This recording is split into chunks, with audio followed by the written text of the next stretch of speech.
వైజాగ్ కు Google centre రాకపై YCP నేతల విమర్శలను తిప్పికొట్టారు మంత్రి పయ్యావుల కేశవ్. గతంలో ప్రతిపక్షాలు హేళన చేసిన హైటెక్ సిటీ ఇవాళ హైదరాబాద్ సిటీకి బొడ్రాయిగా మారిందని గుర్తు చేశారు. జగన్మోహన్ రెడ్డికి క్రెడిట్ చోరీ అలవాటైందన్న మంత్రి డేటా సెంటర్ను కూడా గోడౌన్ అంటూ ఎద్దేవా చేశారని గుర్తు చేశారు. దాని విలువ తెలిసాక తానే తెచ్చానంటూ జగన్ మాట్లాడుతున్నారని ఎద్దేవా చేశారు. చిన్న ఇన్ఫర్మేషన్ టెక్నాలజీ టవర్ ఆ రోజు కట్టింది, మార్పుకి బొడ్రాయిలాగా తయారైంది హైదరాబాద్లోని హైటెక్ సిటీ. ఐటీ కూడు పెడుతుందా అన్నారు ఆ రోజు ఉన్నటువంటి నాయకులు. ఇదే మాటను మాట్లాడారు. ఐటీ కూడు పెడుతుందా అని అడిగారు. ఒకవైపు క్వాంటమ్ వ్యాలీ అన్నాడు, క్వాంటమ్ ప్రాజెక్టులు అన్నాడు, మళ్ళీ వెళ్ళి డేటా సెంటర్ అన్నారు.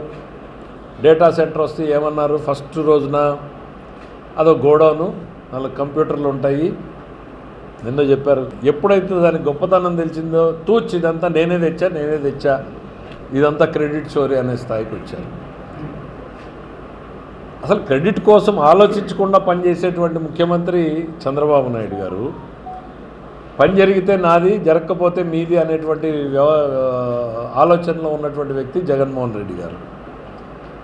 ఆయనకి ఇది క్రెడిట్ చోరీ అనేటువంటిది ఆయన డిఎన్ఏలో ఉంది. చెప్పాడు కదా, మొదటి రోజు ఆయన నాకు సంబంధం లేదన్నాడు, రెండో రోజు వచ్చినప్పటికి ఇది నాదే అంటున్నాడు. అదే అనంటే మరి ఎందుకు స్టార్ట్ చేయలేకపోయారు, ఎందుకు ప్రోగ్రెస్ చూపించలేకపోయారు? సో ఇవాళ తెలుగు జాతి చరిత్రలో ఒక అద్భుతమైనటువంటి రోజు. భవిష్యత్ తరాలు దీని నుంచి బెనిఫిట్ పొందుతాయి.